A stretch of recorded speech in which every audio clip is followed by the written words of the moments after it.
Today, we're diving into letting go of hatred, a path to freedom through the Dhammapada.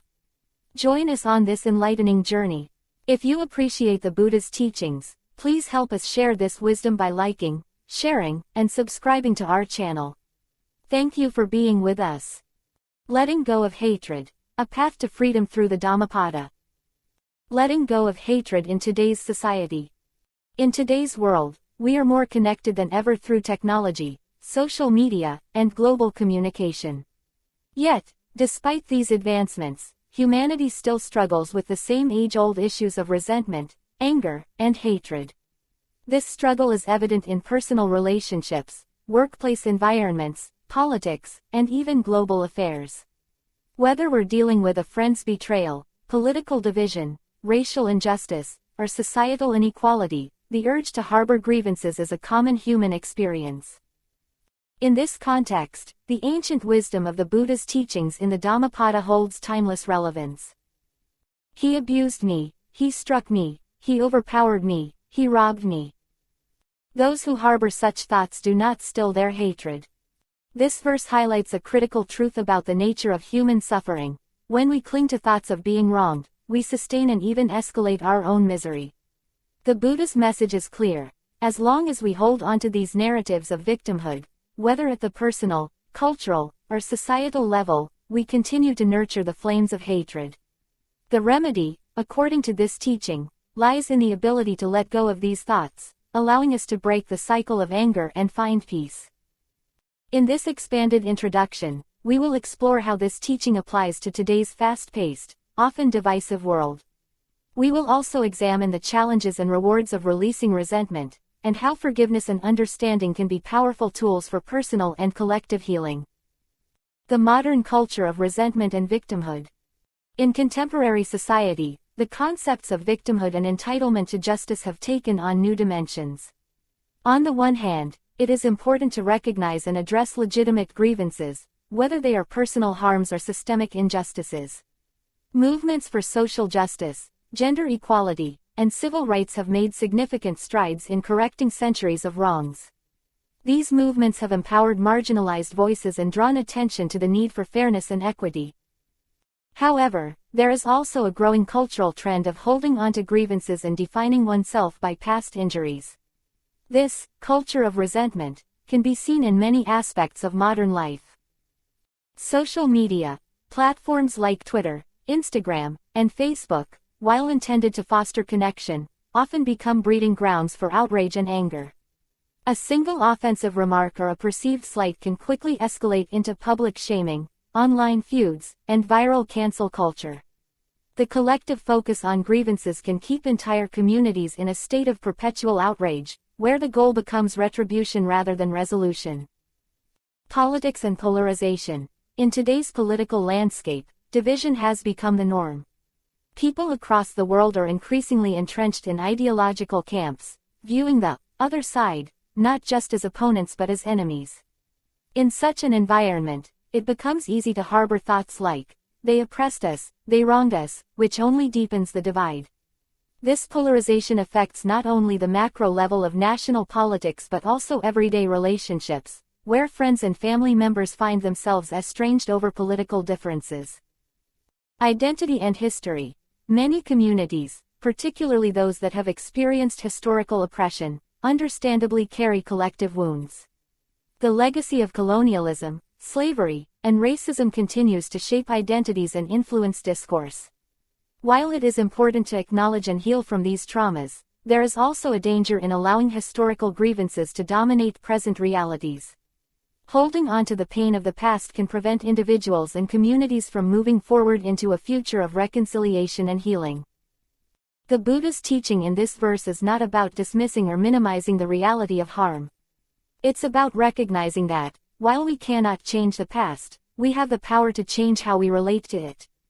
By letting go of the thoughts that keep us trapped in cycles of resentment, whether at the personal or collective level, we can begin to heal and create space for a more peaceful and just world. Why we hold on to resentment. One of the key reasons people struggle to let go of hatred is because, at a psychological level, resentment can feel justified and even necessary. When we've been wronged, whether through betrayal, abuse, or injustice, our sense of fairness compels us to hold on to that anger. We often believe that by remembering and reliving the pain, we can somehow right the wrong or prevent it from happening again. In today's world, this is compounded by cultural narratives that promote a strong sense of personal identity tied to our experiences of victimization. The phrase, "don't let them get away with it," is often repeated in movies, social media, and everyday conversations. It reinforces the idea that holding on to the grievance will protect us from future harm or bring justice to the situation. However, the Buddha understood that this mindset is a trap. The more we dwell on the wrongs done to us, the more we prolong our own suffering. This is because resentment keeps us mentally and emotionally bound to the person or event that caused us harm. The Buddha uses a simple yet powerful analogy. Hatred is like holding onto a hot coal with the intention of throwing it at someone. In the end, the one who suffers most is the person holding the coal. The impact of harboring hatred in modern life. The consequences of holding onto anger and resentment are profound, both at an individual and societal level. Psychologically, resentment creates stress and anxiety, which can manifest in various physical health issues, such as high blood pressure, insomnia, and weakened immunity. On a deeper emotional level, holding onto hatred often leads to bitterness and cynicism, clouding one's ability to experience joy, love, and connection. On a societal level, the effects are even more far-reaching. In workplaces, for instance, unresolved resentment between colleagues can create toxic environments where productivity and morale suffer. Teams that could be collaborating effectively instead become fractured, with individuals holding grudges that hinder progress and creativity. In personal relationships, holding on to anger often results in the breakdown of communication and trust. Whether between friends, family members, or romantic partners, the inability to let go of past wrongs creates emotional distance and breeds resentment. Over time, this leads to alienation and the dissolution of bonds that could otherwise be strong and meaningful. Perhaps the most tragic consequence of harboring hatred is that it robs us of the present moment. As we replay past grievances in our minds, we fail to fully engage with the present. This inability to be present is one of the root causes of dissatisfaction in modern life. We are constantly distracted, not only by technology and external stimuli but also by the mental clutter of unresolved pain. Letting go is a radical act of freedom. In a world that often celebrates anger and retribution, letting go of hatred can seem like a radical act. However, it is also one of the most liberating things we can do for ourselves and others. By choosing to release the thoughts of, "he abused me, he struck me," we free ourselves from the emotional and psychological chains that keep us bound to the past. In the Buddhist tradition, letting go is not synonymous with condoning the wrongs done to us. It is not about denying that harm occurred or pretending that everything is okay. Rather, it is about recognizing that holding on to anger does not serve us. By letting go, we create space for healing, growth, and new possibilities. In today's society, this practice of letting go can take many forms. Forgiveness. At its core, letting go is about forgiveness, not necessarily of the other person's actions, but of the hold that the experience has over us. Forgiveness is a personal act of freedom, a choice to no longer be defined by what happened. Whether we choose to forgive someone directly or simply within our own hearts, the act of forgiveness allows us to release the burden of hatred. Empathy and understanding. One of the most powerful ways to let go of resentment is to cultivate empathy. This doesn't mean excusing harmful behavior, but it does mean recognizing that the person who harmed us is also human, often acting out of their own pain or ignorance. By understanding the context of their actions, we can begin to dissolve the black and white thinking that keeps us stuck in cycles of anger. Mindfulness and meditation. In today's fast-paced, distracted world, mindfulness practices offer a crucial tool for letting go of resentment. Through mindfulness, we can observe our thoughts without getting caught up in them. We can recognize when we are holding on to thoughts of anger and consciously choose to release them. Meditation, particularly practices like loving-kindness meditation, metta, helps to soften the heart and cultivate feelings of compassion, even toward those who have wronged us. Therapy and healing practices. In cases of deep trauma, professional therapy can provide essential support for letting go of hatred.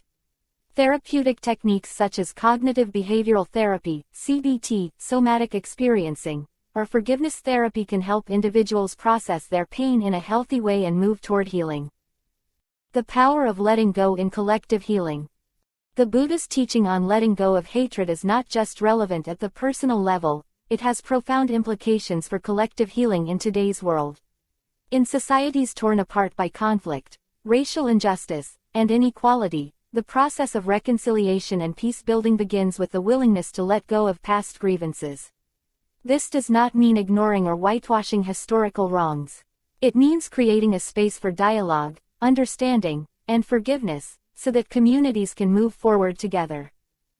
We see examples of this in truth and reconciliation efforts around the world, from post-apartheid South Africa to post-genocide Rwanda.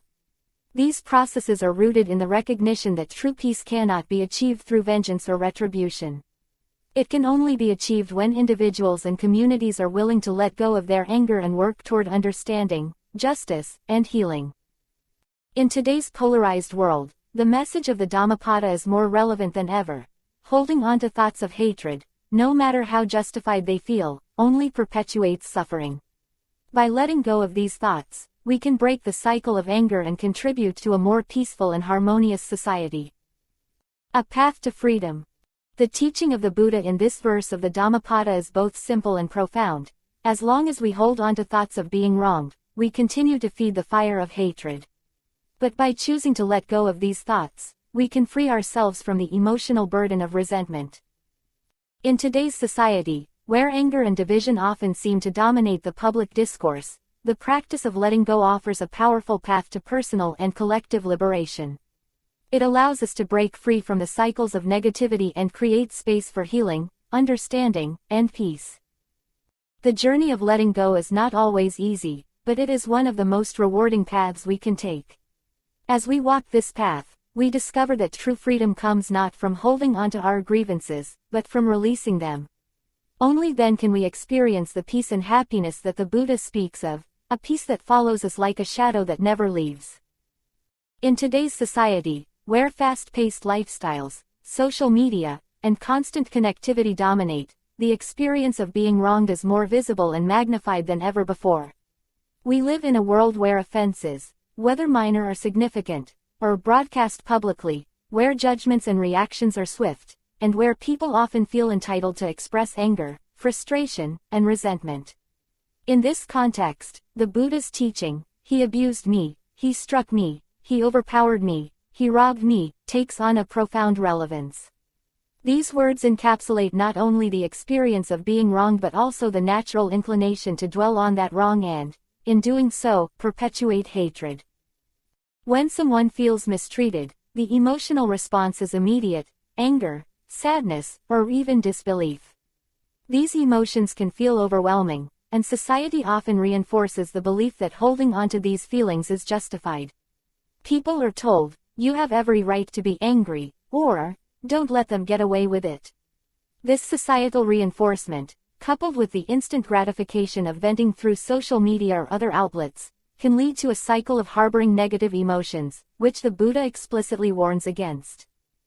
At the core of this issue is the concept of victim mentality, which is increasingly prevalent in contemporary culture. Victim mentality occurs when individuals define themselves primarily by the wrongs they have suffered, allowing these wrongs to become central to their identity. When someone says, "He abused me, he struck me," they may initially be recounting an actual event. But over time, if they continue to hold on to these thoughts, they can become entrenched in a mindset that focuses on being wronged. This mindset not only fuels resentment but also diminishes the possibility of healing and growth. In the age of social media, these feelings are exacerbated. Platforms like Twitter, Facebook, and Instagram provide spaces where people can quickly share their grievances with a large audience. While sharing emotions can be therapeutic, the danger lies in the echo chamber effect. The more people see their posts liked, shared, and commented on, the more their sense of being wronged is validated. This external validation can make it harder to let go of the perceived injustice, creating a feedback loop where the individual constantly reaffirms their role as the victim. Furthermore, social media encourages the comparison of experiences. If one person shares a story of being wronged, others may feel compelled to share their own stories of injustice. This creates a culture where grievances are not only common but celebrated. The consequence is that harboring thoughts of being wronged becomes normalized. People begin to identify themselves with their suffering, leading to widespread resentment and anger in both personal and collective spheres. For example, take the phenomenon of public shaming online. When a person or group is wronged, they may retaliate by publicly exposing the wrongdoer on social media. This act is often justified as a form of accountability, but it frequently spirals into a cycle of hatred. The accused is vilified, sometimes far beyond the severity of their original offense, while the person who was wronged basks in the support of others who sympathize with their plight. This cycle, while temporarily satisfying for the aggrieved party, perpetuates a culture of division and anger, leaving both parties trapped in a negative emotional state. Another contemporary issue is the rise of identity politics. In many parts of the world, people increasingly identify with groups based on race, gender, sexuality, or political affiliation. While these identities can be important sources of solidarity and empowerment, they can also become sources of division. When individuals identify strongly with a particular group, they may feel personally wronged when their group is criticized or marginalized. This can lead to collective resentment, where entire communities harbor feelings of being wronged by other groups. These feelings, if unchecked, can escalate into widespread hatred and division, as people focus on the injustices committed against their group rather than seeking understanding or resolution. Moreover, contemporary culture's focus on success and achievement can also contribute to the experience of feeling wronged. In highly competitive environments, such as the workplace, people often feel slighted when they are overlooked for a promotion or when they perceive that others are receiving undeserved recognition. This sense of being wronged can lead to workplace resentment, where individuals become preoccupied with the unfairness of their situation. In such cases, the thought, "He overpowered me, he robbed me," may manifest not as physical theft but as the feeling that someone else has taken what rightfully belonged to them, such as recognition, success, or opportunity. This resentment in the workplace can erode relationships, create toxic environments, and hinder collaboration. Colleagues who feel wronged may withdraw, act out passive-aggressively, or even sabotage the work of others. The cycle of resentment grows, leading to a poisoned atmosphere where no one thrives. This is exactly what the Buddha warns against. Harboring these thoughts only perpetuates suffering, both for the individual and for the wider community. The challenge lies in breaking this cycle. While it may feel natural and even justified to hold on to feelings of resentment, doing so ultimately causes more harm than good. The Buddha's teachings offer a way out of this cycle by urging us to recognize the futility of harboring thoughts of being wronged. When we cling to these thoughts, we do not still our hatred, instead, we feed it. And as hatred grows, so too does our suffering. So how can we apply the Buddha's wisdom to our modern lives, where grievances seem to be amplified by the world around us? The first step is mindfulness. Being mindful of our thoughts allows us to recognize when we are falling into the trap of harboring resentment. It's natural to feel hurt when we are wronged, but mindfulness teaches us to observe those feelings without attaching to them. When we catch ourselves thinking, "He abused me, he struck me," we can pause and ask ourselves, is holding on to this thought helping me, or is it perpetuating my suffering? Another important practice is cultivating compassion, both for ourselves and for those who have wronged us. It's important to remember that everyone acts from their own experiences and pain. When someone wrongs us, it may be because they are themselves suffering. By recognizing this, we can begin to soften our hearts and approach the situation with understanding rather than anger. This does not mean condoning harmful behavior or allowing ourselves to be mistreated. Rather, it means recognizing that holding on to hatred only harms us in the long run. When we let go of the desire for revenge or retribution, we free ourselves from the emotional prison that resentment creates. We begin to see that forgiveness is not about excusing the wrong but about freeing ourselves from the burden of hatred. In today's world, Where division and resentment seem to be growing, the Buddha's teaching offers a path to healing. By letting go of the thoughts that fuel hatred, we can begin to cultivate peace within ourselves and, by extension, contribute to peace in the world around us. Consider the example of Nelson Mandela, who, after spending 27 years in prison, chose to forgive his captors and led South Africa toward reconciliation. Mandela famously said, "Resentment is like drinking poison and then hoping it will kill your enemies." His decision to let go of resentment and focus on healing is a powerful example of how freeing ourselves from hatred can lead to profound personal and societal transformation. In our daily lives, we may not face injustices on the scale that Mandela did, but we all encounter situations where we feel wronged. Whether it's a disagreement with a friend, a misunderstanding at work, or a perceived slight from a stranger, these moments offer us an opportunity to practice the Buddha's teaching. Instead of clinging to the thought, "He wronged me," we can choose to release it and move toward forgiveness. This practice is not easy. It requires self-awareness, patience, and a willingness to let go of our attachment to being right. But the rewards are immense. When we let go of resentment, we free ourselves from the chains of hatred and open the door to healing and peace. In a world that often encourages us to hold on to our grievances, the Buddha's teaching offers a radical and liberating alternative. By releasing the thoughts that fuel our anger, we not only still our hatred but also pave the way for a life filled with compassion, understanding, and inner peace. In today's world, the idea of justice is often closely tied to holding onto grievances. We live in a time where people feel compelled to defend their dignity, demand apologies, and seek retribution when wronged. Social media amplifies this sense of outrage, providing platforms where accusations, public shaming, and cancel culture thrive. When someone feels abused, struck, or wronged in any way, there is often an immediate drive to get justice or see the offender punished. While this desire for fairness is understandable, the Buddha's teaching in the Dhammapada, "He abused me, he struck me, he overpowered me, he robbed me," invites us to explore the deeper consequences of harboring these thoughts and feelings. The illusion of justice in modern society, especially when driven by emotions like anger and resentment, often leads us away from true peace. In our attempt to hold others accountable, we sometimes become trapped in cycles of bitterness and hatred that harm us far more than they harm those we believe have wronged us. Whether it's in personal relationships, workplace conflicts, or the wider social and political landscape, the illusion of justice can distort our thinking and perpetuate harm. The weight of grievances in personal relationships. On a personal level, the feeling of being wronged can have a significant impact on our closest relationships. Imagine a scenario where a friend or partner says something hurtful or does something perceived as disrespectful.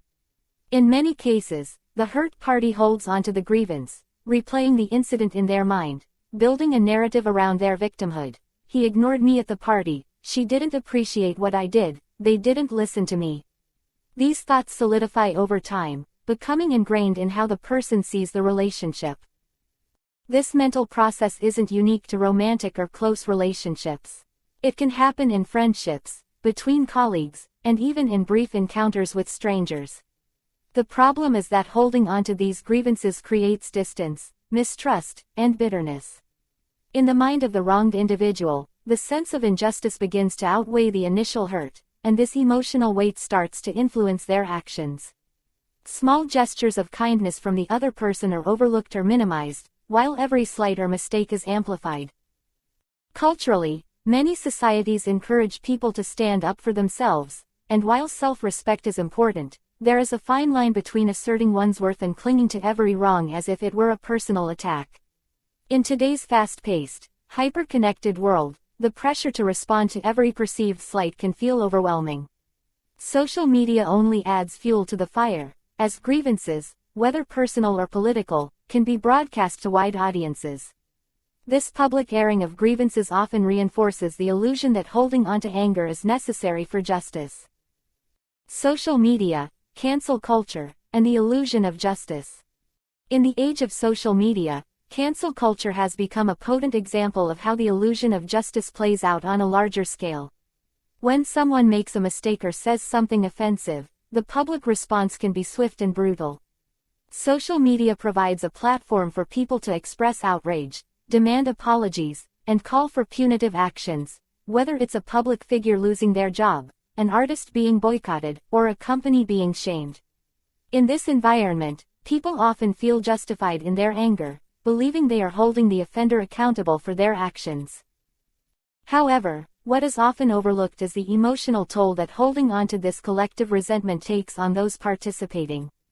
While it may feel empowering to join in the call for justice, the anger that fuels these movements often leads to further division and hostility, rather than resolution or healing.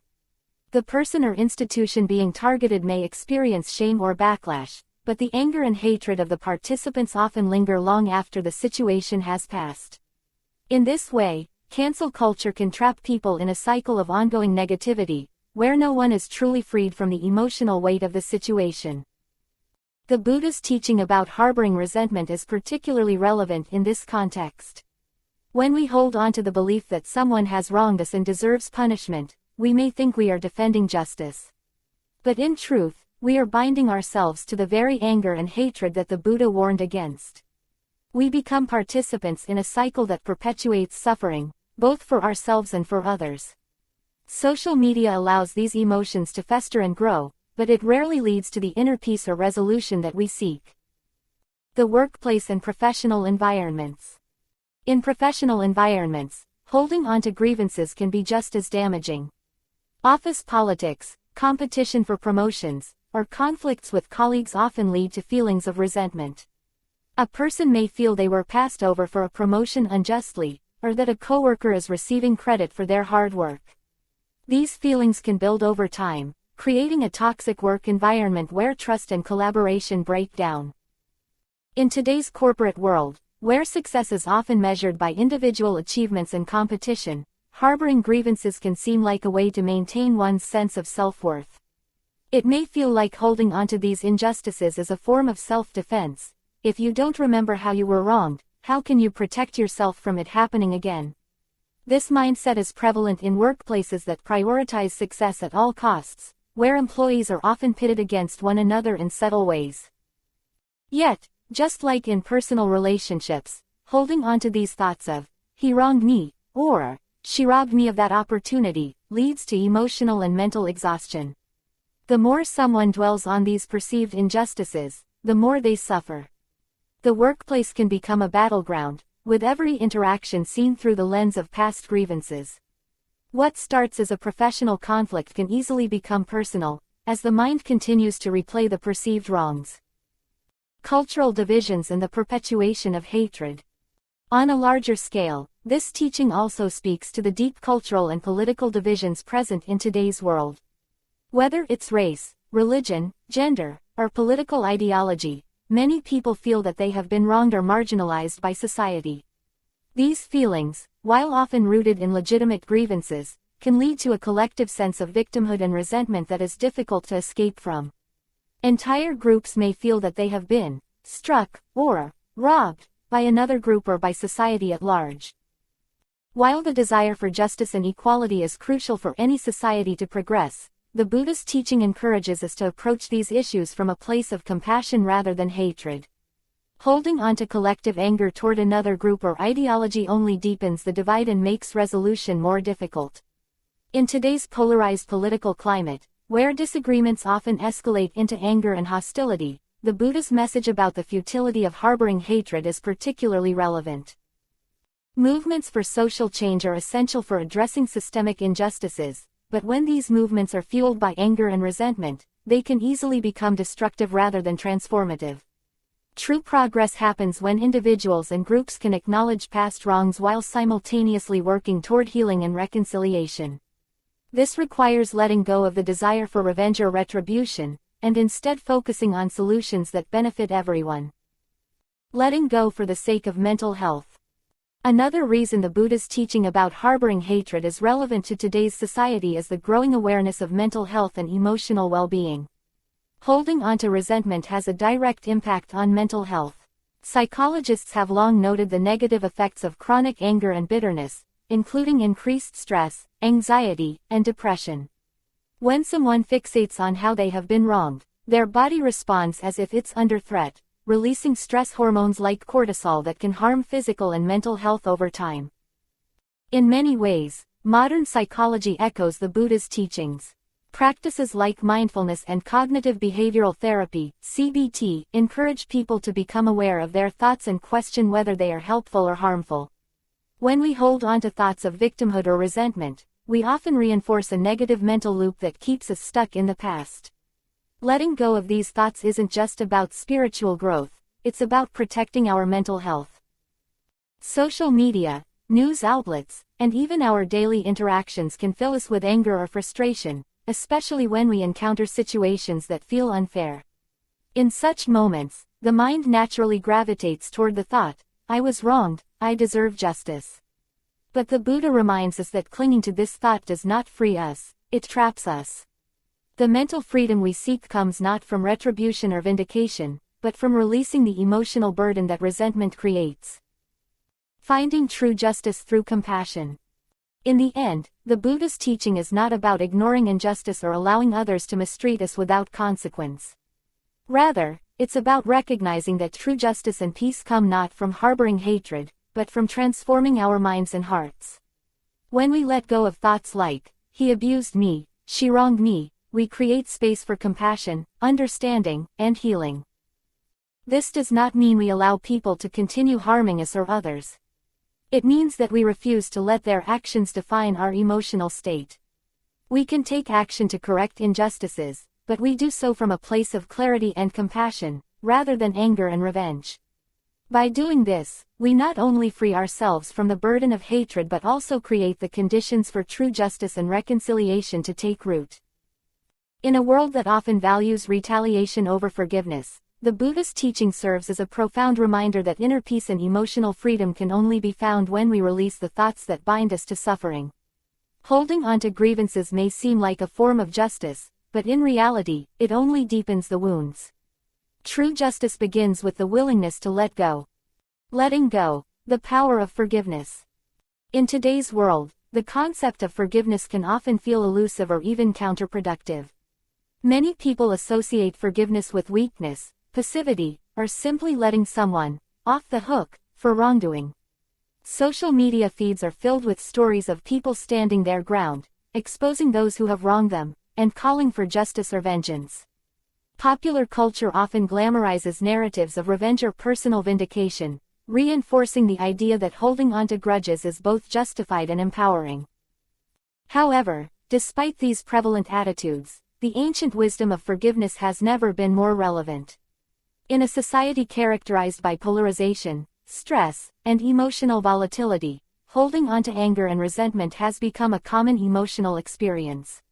Whether in personal relationships, workplace dynamics, or the broader societal context, the inability to let go of past wrongs perpetuates conflict, isolation, and suffering on an individual and collective level. Learning how to let go of hatred and embrace forgiveness is not only essential for personal peace but also for fostering a more compassionate and cohesive society. At its core, forgiveness is not about condoning harmful behavior or allowing injustice to go unchecked. Rather, forgiveness is a process of emotional release, one that frees the individual from the destructive grip of resentment and allows for healing and growth. It is an act of strength, not weakness, because it requires facing the depth of our own pain and choosing not to let it define us. The costs of holding on to resentment. The Buddha's teaching that those who harbor such thoughts do not still their hatred is a profound reminder that clinging to grievances only sustains suffering. When we repeatedly replay in our minds how someone hurt us, we are essentially allowing that person or event to continue to control our emotions. This mental loop not only keeps the wound fresh but also prevents us from moving forward with our lives. In the modern world, this tendency is amplified by the constant flow of information and interaction through digital platforms. Social media, for example, can be a breeding ground for grudges and grievances. It offers both a stage to publicly air our complaints and a mechanism for continuously revisiting old wounds.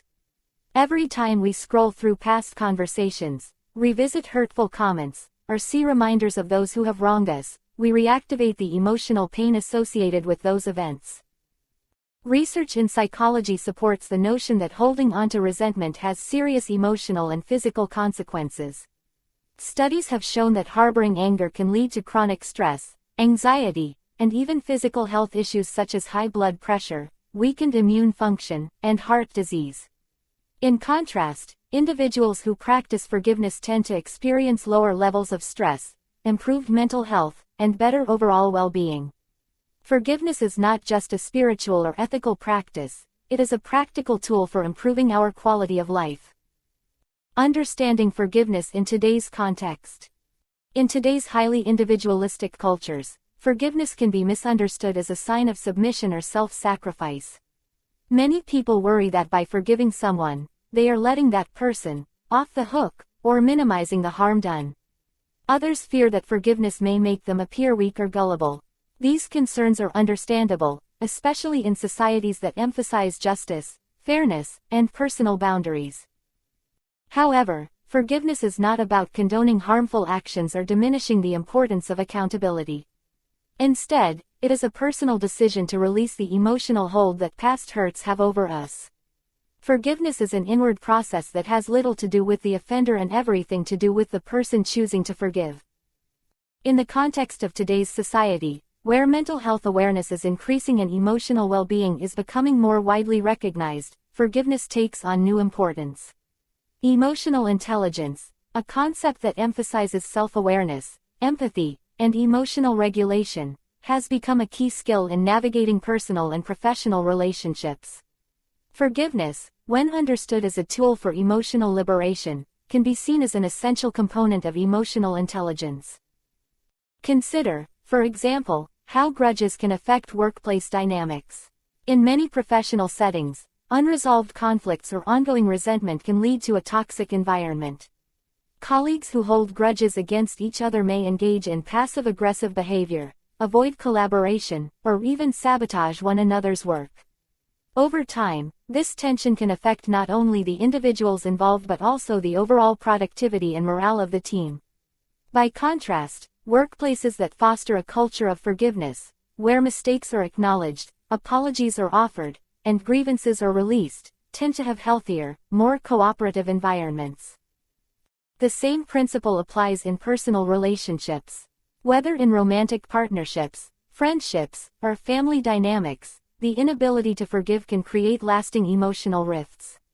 People who hold on to resentment may find themselves constantly rehashing old arguments, unable to move past past transgressions, and emotionally distant from those they care about. On the other hand, relationships built on mutual forgiveness are characterized by openness, vulnerability, and the ability to grow together through challenges. The role of forgiveness in social justice movements. In today's cultural climate, where social justice movements are at the forefront of many public conversations, the idea of forgiveness can sometimes seem incompatible with the need for accountability and systemic change. Advocates for social justice often argue that those who have perpetrated harm, whether individuals, institutions, or systems, must be held accountable for their actions. Forgiveness, in this context, can be seen as letting oppressors off too easily. However, forgiveness and accountability are not mutually exclusive. In fact, they can complement each other. Forgiveness does not mean forgetting or overlooking injustice. Rather, it means releasing the personal hatred and anger that can consume us and hinder effective action. When individuals or communities are able to let go of the emotional burdens of resentment, they are often better equipped to advocate for change in a focused, constructive manner. Consider the examples of leaders such as Nelson Mandela and Martin Luther King Jr., who both emphasize the power of forgiveness in the context of their respective movements for justice and equality. Mandela, after being imprisoned for 27 years by the apartheid regime in South Africa, chose not to seek vengeance but instead advocated for reconciliation and healing. His ability to forgive did not diminish the need for accountability, rather, it allowed South Africa to move forward without being paralyzed by hatred and revenge. Similarly, Martin Luther King Jr. preached a message of love and forgiveness, even in the face of violent racism. His nonviolent resistance was rooted in the belief that forgiveness and justice could coexist. By refusing to hate his oppressors, King was able to mobilize a movement that sought not only political and social change but also moral transformation. In today's social justice movements, the practice of forgiveness can serve as a powerful tool for healing and resilience. While systemic change is necessary to address injustice, individual and collective healing is equally important. Forgiveness allows those who have been wronged to reclaim their power by releasing the emotional control that their oppressors may still hold over them. The personal journey of forgiveness. Forgiveness, however, is not always an easy path. It requires us to confront the depth of our pain and to process emotions that may have been buried for a long time.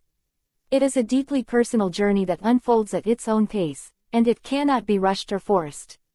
There are, however, steps we can take to help facilitate the process. Acknowledge the pain. The first step in forgiveness is acknowledging the hurt that has been caused. This involves being honest with ourselves about the depth of the pain and the impact it has had on our lives. It is essential not to suppress or minimize our emotions but to give them the space they need to be expressed. Empathy and understanding. While it may be difficult, trying to understand the perspective of the person who caused the harm can help in the process of forgiveness. This does not mean justifying their actions, but recognizing that their behavior may have been influenced by their own pain, ignorance, or fear. Developing empathy can soften the grip of resentment and open the door to compassion. Release the need for revenge. Forgiveness involves releasing the desire for revenge or retribution. Holding on to the hope that the other person will get what they deserve only keeps us trapped in a cycle of anger. By letting go of this need, we free ourselves from the emotional burden of waiting for justice to be served. Practice self-compassion. Forgiving others often requires us to forgive ourselves as well. We may feel ashamed of our own role in a conflict or guilty for holding on to anger for so long. Practicing self-compassion allows us to recognize our humanity and to accept that we, too, are deserving of forgiveness. Engage in reflective practices. Practices such as meditation, journaling, or prayer can help facilitate the process of forgiveness. These practices offer a space for introspection and emotional release, allowing us to process our feelings and gain clarity on the path forward. Forgiveness is liberation. In a world that often glorifies vengeance and grievance, choosing to forgive can feel like a radical act. However, forgiveness is not about excusing bad behavior or denying the need for accountability. It is about liberating ourselves from the emotional chains that keep us tied to the past. Forgiveness is an act of personal power. It is a choice to no longer let the actions of others dictate our emotional well-being. By letting go of resentment, we create space for healing, growth, and inner peace. In today's fast-paced, often divisive society, the power of forgiveness is more relevant than ever. It is a practice that not only transforms individuals but also has the potential to transform our collective culture, fostering a world built on compassion, understanding, and peace. Practical steps to release hatred. In today's world, the pace of life has accelerated, and with it, the frequency of misunderstandings, conflicts, and emotional turmoil. We live in a highly interconnected society where disagreements can occur on a global scale, from political and cultural conflicts to personal grievances in relationships and work environments. In such an environment, harboring hatred and resentment is almost inevitable, but it is also detrimental to our well-being. The Buddhist teachings on letting go of hatred are as relevant today as they were thousands of years ago. Letting go of past wrongs isn't merely a spiritual ideal, it's essential for emotional and psychological health. In this chapter, we will explore practical, actionable steps to release the hatred that may be lingering in our hearts and minds, addressing both small personal grudges and larger societal resentments. By learning to navigate these challenges with compassion, self-awareness, and emotional intelligence, we can transform ourselves and influence the world around us. 1. Mindfulness of thoughts. Recognizing the root of resentment. Mindfulness, or the practice of observing your thoughts without judgment, is a powerful first step toward releasing hatred. In our fast-paced world, it's easy to get caught up in cycles of negative thinking. When someone wrongs us, whether it's a coworker who undermines us, a family member who disappoints us, or a stranger who insults us online, the mind often reacts by replaying the event repeatedly, creating a narrative where we are the victim. This narrative feeds the fire of anger and deepens resentment. To break this cycle, we need to become aware of our thoughts as they arise. Start by paying attention to moments when feelings of anger or resentment surface. Do you find yourself ruminating on past wrongs, rehearsing conversations, or imagining confrontations? These are indicators that the mind is clinging to grievances. In modern society, this habit is exacerbated by the constant influx of information through social media, news outlets, and conversations. We are bombarded with opinions and experiences that can trigger feelings of anger, often toward people we don't even know personally. By practicing mindfulness, you can catch these thoughts as they appear and prevent them from spiraling into full-blown resentment. One practical technique for becoming more mindful is to set aside time each day for reflection. Spend 5 to 10 minutes in silence, observing your thoughts as they come and go. When a thought of anger or resentment arises, acknowledge it without judgment and gently remind yourself that holding on to this thought will only cause you suffering. With practice, you will develop the ability to let go of negative thoughts before they take root. In a cultural context, where people are quick to react, whether it's responding to a political post online or snapping at a colleague in the office, mindfulness offers a pause. This pause allows you to choose how you respond, rather than reacting out of habit. It empowers you to disengage from the reactive cycle and choose peace over conflict. 2. Compassionate reflection. Seeing beyond the hurt. It is common to believe that anger is justified when we've been wronged, and in many cases, there are real, tangible reasons for feeling hurt. However, holding on to that anger often does more damage to us than to the person who hurt us. Compassionate reflection, seeing the situation from the other person's perspective, can help dissolve these feelings. One of the greatest barriers to releasing resentment is the inability to see beyond our own pain. When we feel attacked or betrayed, our natural instinct is to defend ourselves by building emotional walls. These walls reinforce our perception of being a victim and prevent us from understanding the circumstances or motivations of the other person. Compassionate reflection is about breaking down these walls and acknowledging that the person who hurt us may be acting out of their own suffering, confusion, or ignorance. Consider the pressures and stresses people face in modern society: financial difficulties, job insecurity, strained relationships, and mental health issues. These challenges often cause people to act in ways that are hurtful, not because they intend to harm us, but because they are reacting to their own struggles. By reflecting on the potential sources of their behavior, we can soften our anger and open the door to forgiveness. In cultural terms, this is particularly relevant in today's divisive climate. We see polarization everywhere: political, racial, ideological, and this creates an us versus them mentality. Compassionate reflection asks us to look beyond the labels and categories that divide us and recognize the shared humanity beneath. A person who insults you online or disagrees with your values may be acting out of fear, insecurity, or misinformation. When we respond to such situations with empathy, we not only diffuse our own anger but also contribute to a more compassionate and understanding society. 3. Meditation on loving kindness. Cultivating compassion for all. One of the most effective practices for releasing hatred and cultivating compassion is loving kindness meditation, or metta meditation. This ancient Buddhist practice involves generating feelings of love and goodwill toward oneself, loved ones, acquaintances, and eventually even those who have hurt us.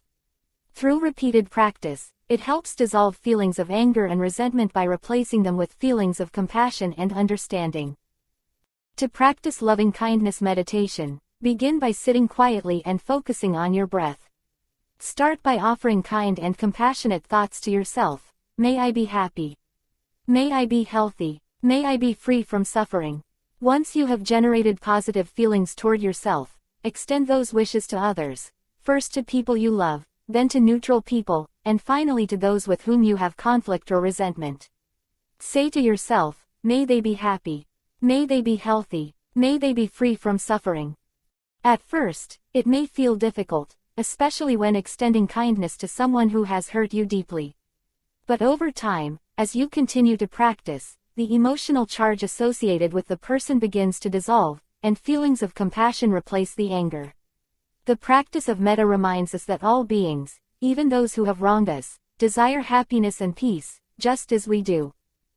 In today's culture, where social and political divisions often lead to animosity, metta meditation offers a way to bridge the gap between people with different beliefs, backgrounds, and experiences. By cultivating compassion for all beings, we can break down the barriers that separate us and contribute to a more harmonious world. This practice is particularly powerful when applied to social media interactions, political disagreements, or workplace conflicts. Instead of responding to hostility with hostility, we can respond with kindness and understanding, thereby reducing the overall level of anger and resentment in the world. 4. Journaling, processing emotions and gaining perspective. Writing is a powerful tool for processing emotions and gaining perspective on difficult situations. When we are hurt or angry, our thoughts can become muddled, and we may struggle to articulate why we feel the way we do. Journaling allows us to put our emotions into words, which can help us make sense of them and, eventually, release them. Start by writing about the situation that has caused you to feel anger or resentment. Be honest about how you feel, but also try to explore the deeper reasons behind those feelings. Are you hurt because you feel disrespected, rejected, or unimportant? What assumptions are you making about the other person's intentions? By examining the root causes of your emotions, you can begin to see the situation from a more objective perspective. Once you have written about the situation and your emotions, try writing a letter of forgiveness, not to send to the person who hurt you, but for yourself. This letter can serve as a symbolic release of your resentment. Write about why you are choosing to let go of the anger, how it has been affecting you, and what you hope to gain by forgiving. Journaling helps to clear the mental and emotional clutter that builds up when we hold on to resentment. It allows us to step back from the situation and view it with greater clarity and compassion. In today's fast-moving world, where we are often too busy to reflect on our emotions, journaling offers a valuable opportunity to slow down and engage in meaningful self-reflection. Culturally, journaling is a highly accessible tool that can be used by anyone, regardless of their spiritual background. It is a non-judgmental space where we can explore our thoughts and feelings without fear of being criticized or misunderstood. In a time where many people feel isolated or disconnected, journaling provides a way to connect with our inner selves and process the emotions that may be holding us back. 5. Seek support, the importance of community and connection. Forgiveness and letting go of hatred are deeply personal processes, but they do not have to be done alone. In fact, seeking support from others, whether it's through a trusted friend, family member, therapist, or spiritual community, can make the process easier and more effective. Sharing our experiences with others allows us to gain new insights, receive encouragement, and feel supported on our journey toward healing. In today's world, where individualism is often emphasized, it can be easy to forget the importance of community. However, connecting with others is crucial for emotional and mental health. Whether you choose to speak with a close friend or join a support group, expressing your feelings and receiving validation can help you move forward in the process of releasing resentment. Therapists and counselors are also invaluable resources for those struggling with deep-seated anger or trauma. They can provide guidance and tools for processing emotions in a healthy way and offer strategies for letting go of the past. In some cases, professional support may be necessary to navigate complex emotional challenges, particularly when the source of resentment is tied to abuse, betrayal, or trauma. In the broader cultural context, this step reminds us that healing is not a solitary journey. Just as we are connected through our grievances, we are also connected through our healing. By seeking support from others, we strengthen the bonds of empathy and compassion that unite us as human beings. The freedom of letting go, finding peace in a divided world. In today's fast-paced world, we are constantly bombarded with opportunities to feel hurt, offended, or wronged. Whether it's a personal slight from a friend, a heated exchange on social media, or a perceived injustice in the workplace, the temptation to hold onto resentment is everywhere. Modern society encourages us to cling to these feelings, often rewarding victimhood and fueling a culture of outrage. But in reality, holding on to anger and resentment only traps us in a cycle of suffering. The Buddha's ancient wisdom, teaching us to let go of hatred and move toward forgiveness, is as relevant today as it was thousands of years ago. Letting go of hatred isn't about allowing injustice or condoning harmful behavior. Rather, it is about freeing ourselves from the emotional burden that resentment creates. When we hold on to anger, we give power to the person or situation that hurt us. By releasing that anger, we take back our power and reclaim our peace of mind. In modern society, the pressure to react emotionally is strong. Social media amplifies this pressure, providing platforms for public outrage where grievances, big or small, can go viral in a matter of minutes. The rapid spread of information and opinions means we are often reacting instantly, without time for reflection. This creates a feedback loop of anger, resentment, and retaliation, where everyone is both a victim and an aggressor at some point. But the practice of letting go, of releasing the mental loop of, he abused me, he struck me, he robbed me, offers a path to emotional freedom in the midst of this turmoil. It allows us to step back, gain perspective, and choose a different response. Instead of being drawn into the toxic cycle of blame and outrage, we can cultivate inner peace and contribute to a more compassionate society. Holding grudges in the digital age. In the digital age, the grievances we hold often go beyond personal relationships. The world is more connected than ever, and with that connection comes constant exposure to news, opinions, and events that can stir up anger. People across the globe can instantly share their experiences of being wronged, and these stories often evoke strong reactions. While awareness of injustice is important, it also presents a new challenge. How do we stay informed and engaged without being consumed by anger and hatred? The nature of online interaction often encourages quick, reactive responses, with little room for thoughtful reflection. When someone makes a hurtful comment or expresses an opinion that we disagree with, the immediate impulse is to retaliate. Platforms like Twitter, Facebook, and Instagram can become battlegrounds where people exchange insults, escalate conflicts, and deepen divisions. Holding on to anger in these environments only perpetuates the cycle of hatred. Yet, this very same technology can also be used to foster understanding and connection. If we practice letting go of the need to be right, the need to win arguments, or the need to punish those who have wronged us, we can begin to use these platforms in more constructive ways. Rather than feeding into the outrage, we can choose to engage in dialogue with openness and empathy, seeking common ground rather than conflict. The illusion of control. One of the reasons we cling to anger is the belief that it gives us a sense of control. When we feel wronged, our anger seems to justify our feelings of victimhood. We believe that by holding onto these feelings, we are somehow maintaining control over the situation. But in reality, the opposite is true. Our anger controls us. Think about how much mental energy is consumed by holding a grudge. When we replay a situation over and over in our minds, imagining what we should have said or done, or thinking about how we were wronged, we are trapped in the past. Our thoughts become fixated on something that we cannot change, and as a result, we miss out on the present moment.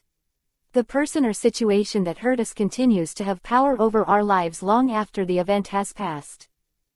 In today's culture, where success is often measured by achievement and status, holding on to anger can also feel like a form of self-protection. We convince ourselves that if we let go of our anger, we are allowing the other person to win. This competitive mindset is reinforced in many areas of life, whether it's in business, politics, or even personal relationships. But letting go is not about losing or conceding, it's about recognizing that peace of mind is more valuable than being right. The cost of resentment. Holding on to anger and resentment comes at a significant cost, both emotionally and physically. Research in psychology and medicine shows that chronic anger and stress can lead to a range of health issues, including heart disease, high blood pressure, and weakened immune function. Emotionally, resentment drains us, creating a persistent undercurrent of bitterness that affects our relationships, our ability to enjoy life, and our overall well-being. In interpersonal relationships, harboring resentment can create walls between people. When we hold on to past grievances, we distance ourselves from others and limit our capacity for empathy and connection. This is especially true in close relationships, where unresolved anger can lead to misunderstandings, mistrust, and estrangement. The longer we hold on to these feelings, the harder it becomes to reconcile and heal the relationship. On a societal level, collective resentment can fuel divisions between groups, communities, and even nations. History is filled with examples of how long-held grudges have led to cycles of violence, conflict, and war. The more we cling to the idea that we have been wronged, the more difficult it becomes to break free from the cycle of retribution and hatred. Finding freedom through forgiveness. Forgiveness is often misunderstood in today's culture. Many people think that forgiving someone means excusing their behavior or pretending that the harm didn't occur. But true forgiveness is not about condoning the wrong, it's about freeing ourselves from the emotional weight of the hurt. Forgiveness is a gift we give to ourselves. In Buddhist teachings, forgiveness is an act of compassion, not only toward others but also toward ourselves. When we forgive, we release the emotional chains that bind us to the past. We stop defining ourselves by the harm that was done to us and allow ourselves to move forward with a sense of peace and clarity. In everyday life, this practice of forgiveness can transform our relationships and our experience of the world. Whether it's a disagreement with a coworker, a misunderstanding with a friend, or a betrayal by a loved one, choosing to let go of resentment opens the door to healing.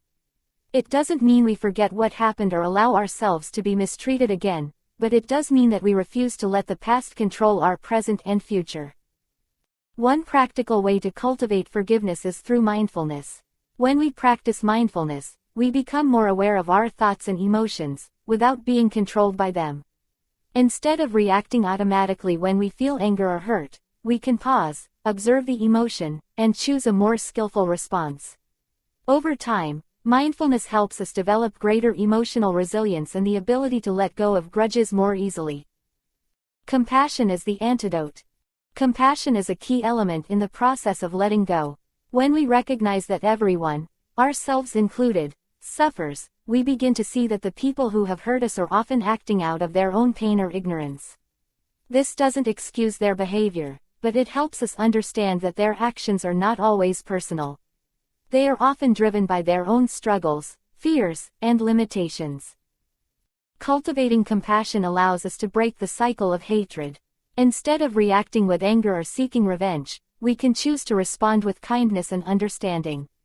This doesn't mean we allow ourselves to be mistreated or become passive in the face of harm.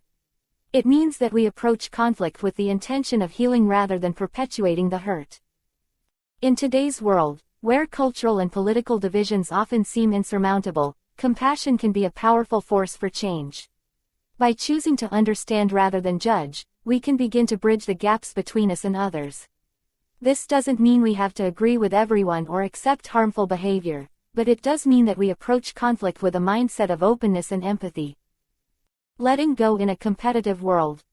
The modern world often encourages competition over collaboration. Whether in business, politics, or personal relationships, there is a pervasive belief that we must constantly strive to win at the expense of others.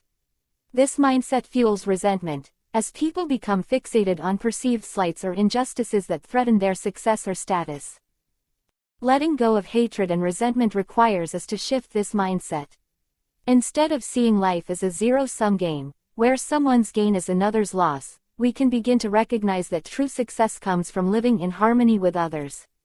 When we let go of the need to prove ourselves or seek revenge, we create space for collaboration, growth, and mutual respect.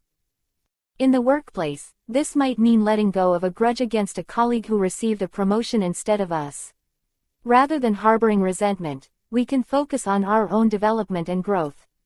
In personal relationships, it might mean forgiving a friend who has hurt us, knowing that holding on to the grievance only harms the relationship. The freedom of letting go. Ultimately, the practice of letting go is about freedom, freedom from the emotional chains that bind us to the past, freedom from the need to be right, and freedom from the suffering that resentment creates. When we let go of hatred, we reclaim our peace of mind and open ourselves to a more compassionate, joyful, and fulfilling life. In today's world, where conflict and division are so prevalent, the practice of letting go is more important than ever. By choosing to release our grievances, we not only heal ourselves but also contribute to a more peaceful and harmonious society. We break the cycle of hatred and create space for understanding, connection, and growth. Letting go of hatred is not a one-time act, it is a lifelong practice. It requires mindfulness, compassion, and courage. But the rewards are immense: emotional freedom, inner peace, and a deeper connection to others.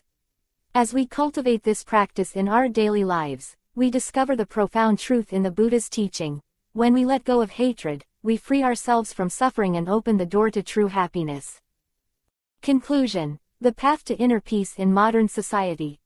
The teachings from the Dhammapada, especially the verse, "He abused me, he struck me, he overpowered me, he robbed me." Those who harbor such thoughts do not still their hatred, are deeply relevant in today's world, where anger, resentment, and division seem more pervasive than ever. In a time characterized by social and political polarization, economic inequality, and a fast-paced digital age that constantly stirs up comparisons and grievances, it is easy to harbor feelings of injustice. Whether in our personal relationships, workplace environments, or larger societal dynamics, we often hold on to the belief that we've been wronged and thus continue to suffer. This conclusion will explore how the timeless wisdom of the Buddha's teaching can serve as a powerful antidote to these modern struggles, offering a pathway toward true inner peace, both for individuals and society as a whole. The cycle of resentment in today's world. In modern society, resentment often arises from a sense of unfairness or inequity. Whether it's being overlooked for a promotion at work, feeling betrayed in a relationship, or witnessing social injustices in the news, there are countless opportunities for us to internalize the belief that we've been wronged.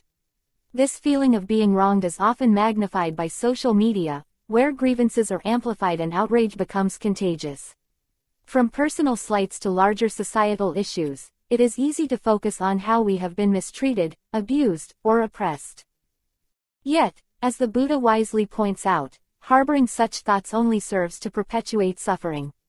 Today's world offers endless sources of anger, from political ideologies to cultural divides, from economic systems that feel rigged to individuals who have wronged us. However, by clinging to these grievances, we end up reinforcing the very cycle of suffering that we wish to escape. For example, consider the phenomenon of cancel culture in contemporary society. While it often stems from a desire for justice and accountability, it can also fuel cycles of outrage and resentment. When we focus on the harm someone has caused, we may feel righteous in condemning them, but at the same time, we continue to feel agitated, trapped in a state of anger. This cycle of public shaming and punishment may address certain aspects of justice, but it does little to foster healing or reconciliation on either side. Instead, it leaves both the offended and the offender caught in a spiral of resentment, where hatred begets hatred. In our personal lives, resentment can be just as corrosive. Whether in romantic relationships, friendships, or even casual interactions, the feeling of being wronged can cause us to ruminate on past hurts. We replay these events in our minds, reinforcing our victimhood and justifying our anger. Over time, this resentment can become a heavy burden, shaping the way we interact with others and eroding our capacity for joy, compassion, and connection. The illusion of justice and the need for control. One of the core reasons we hold on to resentment is the belief that doing so will somehow bring us justice or prevent further harm. We tell ourselves that by staying angry, we are protecting ourselves from future mistreatment or ensuring that the person who wronged us is held accountable. However, this mindset is based on a fundamental misunderstanding of justice and control. In today's society, there is a strong emphasis on fairness and equity, values that are essential for a functioning community. However, the pursuit of justice can sometimes morph into a desire for retribution or control. We may feel that by holding onto our grievances, we are maintaining power over the situation or the person who hurt us. In reality, this only leads to a deepening sense of powerlessness. The more we cling to our anger, the more we allow the past to dictate our present and future. This desire for control is especially prevalent in the workplace. In a competitive environment, it's easy to feel slighted if we're passed over for a promotion, not recognized for our efforts, or treated unfairly by colleagues or superiors. We may dwell on these injustices, believing that holding on to our resentment will somehow rectify the situation.